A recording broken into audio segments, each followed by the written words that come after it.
Good morning, 10th class. So let's continue with part 12, civics. In the previous video, we have discussed about the decentralization. Overall decentralization means what? Panchayati Raj government, third tier of government in context of India. उसी को हम आगे बढ़ाते हुए आज हम पंचायती राज government के बारे में पढ़ने जा रहे हैं। मैं आपको बता दूं कि जिस तरीके से फेडरलिज्म हमारी कंट्री में अडॉप्ट की गई है और फर्स्ट ऑफ ऑल जब इंडिया इंडिपेंडेंट हुआ तो फेडरलिज्म के फॉर्म में इंडिया को सेंटर और स्टेट में डिवाइड कर दिया गया। Got it.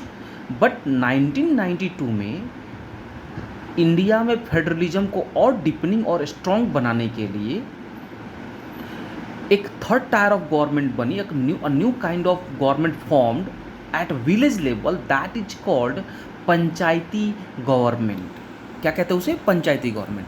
तो जिस तरीके से सेंटर और स्टेट के पावर में पावर्स डिवाइडेड है कॉन्स्टिट्यूशन में और दोनों के वर्क में फंक्शन में कोई इंटरफेयर नहीं करता, अगर कोई इंटरफेरेंस होती है, कोई कॉन्फ्लिक्ट होता है तो सुप्रीम कोर्ट उसको क्या करती है? सॉल्व करती है। Got it. लेकिन बस इस बात का ध्यान रहे कि पावर को डिस्ट्रीब्यूट करने से सेंटर और स्टेट दोनों की इंडिपेंडेंसी क्या रही? मेंटेन रही।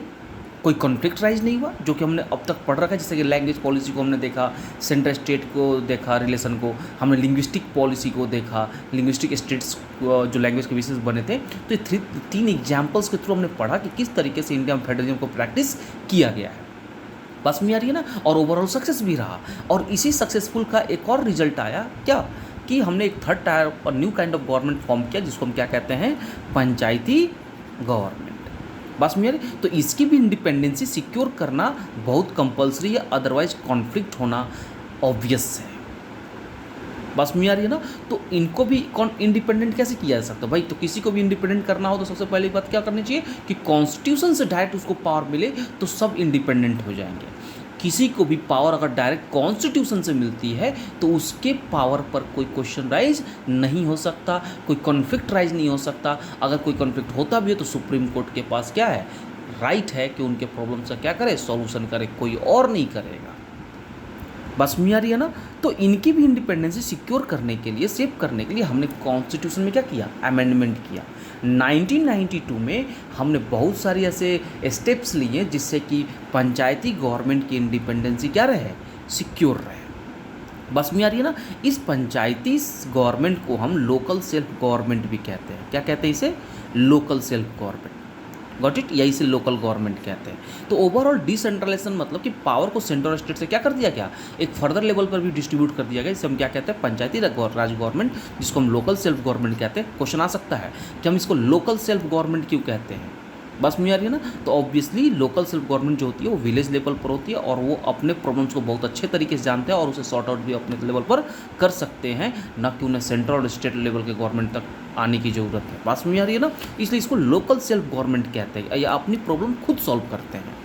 तो हमारी कॉन्स्टिट्यूशन जो है प्रोवाइड करती है many powers to make them powerful. इस पंचायती गवर्नमेंट को पावरफुल और इफेक्टिव बनाने के लिए हमारे कॉन्स्टिट्यूशन जो है बहुत सारे पावर्स प्रोवाइड करता है उनको इंडिपेंडेंट करने के लिए, पावरफुल करने के लिए, इफेक्टिव गवर्नमेंट बनाने के लिए विलेज लेवल पर। तो इसके लिए इनको पावरफुल, इफेक्टिव और इंडिपेंडेंट बनाने के लिए कॉन्स्टिट्यूशन में एक अमेंडमेंट किया गया। कब? 1992 में, जिसमें कि बहुत सारे स्टेप्स लिए गए इनको पावरफुल करने के लिए। बस में आ रही है ना। तो क्या क्या स्टेप्स लिए गए उसके कुछ एग्जांपल्स हम पढ़ लेते हैं। जैसे कि इलेक्शन रेगुलरली हो, जो भी टर्म हो, चाहे 5 ईयर्स हो, स्पेशली 5 ईयर्स की होता है, तो जो भी इलेक्शन 5 ईयर्स को हो, और जो भी इलेक्शन 5 ईयर्स को तो रेगुलर हो। ये नहीं कि 5 ईयर पे नहीं, आफ्टर 10 ईयर्स करा लिए, आफ्टर 4 ईयर्स करा लिया, कराए ही नहीं। तो इलेक्शन रेगुलर होना चाहिए ताकि पावर का जो मूवमेंट है वो होता रहे। Got it. कंसंट्रेशन ना हो। Seats are reserved in the election for SC ST and other backward, क्योंकि विलेज लेवल पर कास्टिज्म बहुत ज़्यादा होती है, तो इसलिए उनके लिए क्या किया गया? उनको अपलिफ्ट करने के लिए, उनका सोशल स्टेटस इम्प्रूव करने के लिए क्या किया गया? उनको उनकी सीटें कुछ रिजर्व कर दी गई।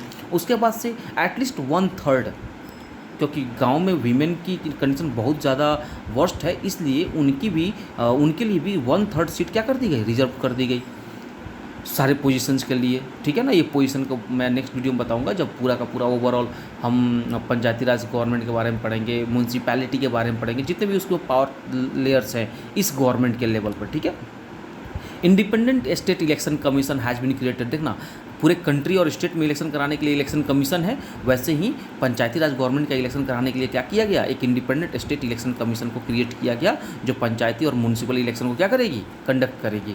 The state government share some powers and revenue with local government, और स्टेट गवर्नमेंट जो है अपने कुछ रिवेन्यू और अपने पावर्स किसके साथ डिस्ट्रीब्यूट करेगी, शेयर करेगी, लोकल गवर्नमेंट के साथ। अब बताओ ना, इतने सारे प्रोविजंस हैं, इससे पंचायती राज गवर्नमेंट इंप्रूव नहीं करेगी, पंचायती राज गवर्नमेंट पावरफुल नहीं बनेगी, पंचायती राज गवर्नमेंट इफेक्टिव गवर्नमेंट नहीं बनेगी, तो विलेज के लेवल पे लोग उनकी डेमोक्रेसी में बिलीव और नहीं बढ़ेगा, और फाइनली हमारी डेमोक्रेसी जो है वो जो एक लार्जेस्ट डेमोक्रेसी है, फाइनली एक सक्सेसफुल डेमोक्रेसी पूरे वर्ल्ड में क्या होगी, एस्टैब्लिश होगी। सो ये रहा लोकल सेल्फ गवर्नमेंट को कैसे पावरफुल किया जाए, कैसे इफेक्टिव बनाया जाए, कैसे इंडिपेंडेंट बनाया जाए। उसके लिए कॉन्स्टिट्यूशन में 1992 में अमेंडमेंट किया गया, जिसके बहुत ये सारे प्रोविजंस है। क्वेश्चन बहुत इंपॉर्टेंट है कि what steps taken in the constitutional amendment 1992, तो answer are this. Got it? So thanks for today and let's see in the next video. Thank you.